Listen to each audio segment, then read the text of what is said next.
사랑하는 행복한 교회 성도 여러분, 이 영상을 보시는 하나님 나라의 귀한 자녀 여러분, 오늘은 2022년 5월 11일 수요일입니다. 오늘 본문에서는 엘리의 두 아들과 어린 시절 사무엘의 모습이 대조되고 있습니다. 엘리의 두 아들은 행실이 나쁜 자들이었습니다. 가장 심각한 것은 그들이 여호와께 드리는 제물을 멸시했다는 것입니다. 그들은 제사장이라는 자신의 신분을 이용하여 사적인 욕심을 채웠습니다. 어린 사무엘 역시 여호와를 섬기는 일을 했습니다. 그는 어머니 한나의 사랑과 돌봄을 받으면서 여호와 앞에서 자라났습니다. 오늘 본문을 나누어 보겠습니다. 11절 여호와를 섬기는 사무엘, 12절부터 17절 엘리의 아들들의 죄, 여호와를 알지 못하다, 성소에서 행하는 죄, 여호와의 제물을 멸시하다, 18절부터 21절 성장하는 사무엘, 여호와를 섬기는 사무엘, 한나의 보살핌, 엘리의 축복, 자라나는 사무엘. 오늘 본문 사무엘상 2장 11절부터 21절 말씀을 듣고 오겠습니다.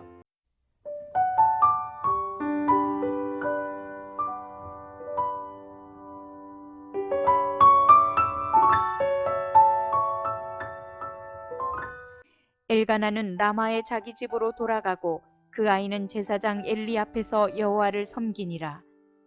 엘리의 아들들은 행실이 나빠 여호와를 알지 못하더라. 그 제사장들이 백성에게 행하는 관습은 이러하니 곧 어떤 사람이 제사를 드리고 그 고기를 삶을 때에 제사장의 사환이 손에 3살 갈고리를 가지고 와서 그것으로 냄비에나 솥에나 큰 솥에나 가마에 찔러 넣어 갈고리에 걸려 나오는 것은 제사장이 자기 것으로 가지되 실로에서 그곳에 온 모든 이스라엘 사람에게 이같이 할 뿐 아니라 기름을 태우기 전에도 제사장의 사환이 와서 제사 드리는 사람에게 이르기를 제사장에게 구워드릴 고기를 내라.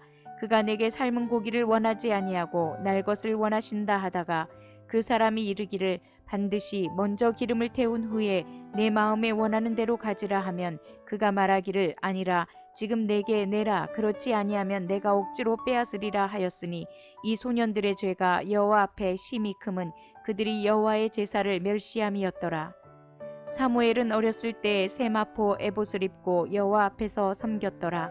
그의 어머니가 매년 드리는 제사를 드리러 그의 남편과 함께 올라갈 때마다 작은 겉옷을 지어다가 그에게 주었더니 엘리가 엘가나와 그의 아내에게 축복하여 이르되 여호와께서 이 여인으로 말미암아 내게 다른 후사를 주사 이가 여호와께 간구하여 얻어 바친 아들을 대신하게 하시기를 원하노라 하였더니 그들이 자기 집으로 돌아가매 여호와께서 한나를 돌보시사 그로 하여금 임신하여 3 아들과 2 딸을 낳게 하셨고 아이 사무엘은 여호와 앞에서 자라니라.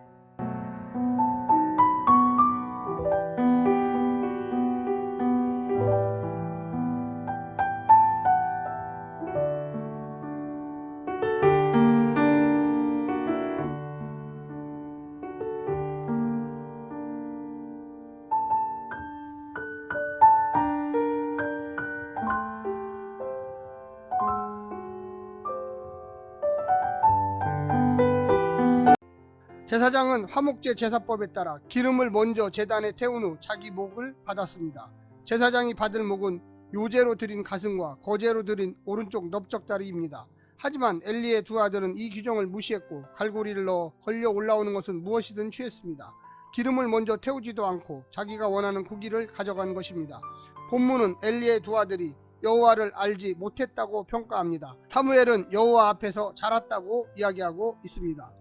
오늘 본문을 3 부분으로 나누어 자세히 설명드리겠습니다. 첫 번째, 주 앞에서 자라나는 사무엘. 한나의 아들 사무엘은 여호와를 섬기고 여호와 앞에서 섬기고 여호와 앞에서 자랐습니다. 하나님이 기뻐하시는 사람으로 성장했습니다. 하나님 나라는 지위와 권세와 명성을 가진 것이 아니라 여호와 앞에서 여호와를 섬기며 사는 이들을 통하여 진행될 것입니다. 세상이 우러러 보는 용사, 유족한 자, 부한 자가 아니라 하나님이 높이시는 자녀가 되는 것을 더 중요하게 여기고 있는지를 우리는 살펴보아야만 하겠습니다. 여호와 앞에서 섬기고 여호와를 즐거워할 백성으로 자라나는 것이 가장 우선적인 관심이 되어야만 하겠습니다. 두 번째는 주께 악한 자가 된 엘리의 아들들. 제사장 엘리의 아들들은 여호와 앞에서 죄를 크게 범했습니다. 사무엘은 세마포 에봇을 입고 여호와 앞에서 섰지만 홈리와 비느하스는 제사장 권한을 남용하여 제사 고기를 탈취함으로써 하나님의 것을 도둑질하는 불량자로 살았습니다. 하나님을 알지도 경외하지도 않았고 여호와의 제사를 멸시했습니다. 제사장으로서 백성의 아픔에 참여하여 하늘 위로를 전하지 않았고 자기 배를 채우고 자기 취향을 만족시키고 자기 야망을 이루는 데만 급급했습니다. 은사와 직분을 이용하여 탐욕을 채우는 자가 아니라 주를 섬기고 세상을 위로하기 위해 선물로 받은 모든 삶의 조건들을 사용하는 제사장이 되어야만 되겠습니다. 마지막 세 번째는 아들을 바친 한나, 자녀들을 더 주신 하나님. 제사장 엘리는 사무엘을 맡아 성소에서 믿음으로 잘 양육하고 한나의 믿음을 보고서 이 가정에 사무엘을 대신할 자녀 주시기를 축복합니다. 아마 엘리 자신을 이어 이스라엘 지도자로 분량한 그의 두 아들이 아니라 이 어린 사무엘이 되리라는 것은 몰랐을 것입니다. 서원을 지킨 한나의 가정에 하나님께서는 세 아들과 두 딸을 더 낳게 하셨습니다. 부림을 주시는 분도 그 부림에서 생명을 만들어 내시는 분도 하나님이심을 믿었으니 아브라함을 통해서 약속하신 대로 그 믿음에 어울리는 생명의 축복을 받게 하신 것입니다. 하나님의 나라를 앞에서 이끌 사람은 힘있고 돈 있는 자가 아닙니다. 하나님을 아는 지식과 믿음이 있는 사람이어야만 그와 같은 역할을 할 수가 있겠습니다. 사랑하는 성도 여러분, 오늘 하루도 힘내시고 용기로 하나님께 나아가시기를 간절히 부탁드립니다. 샬롬.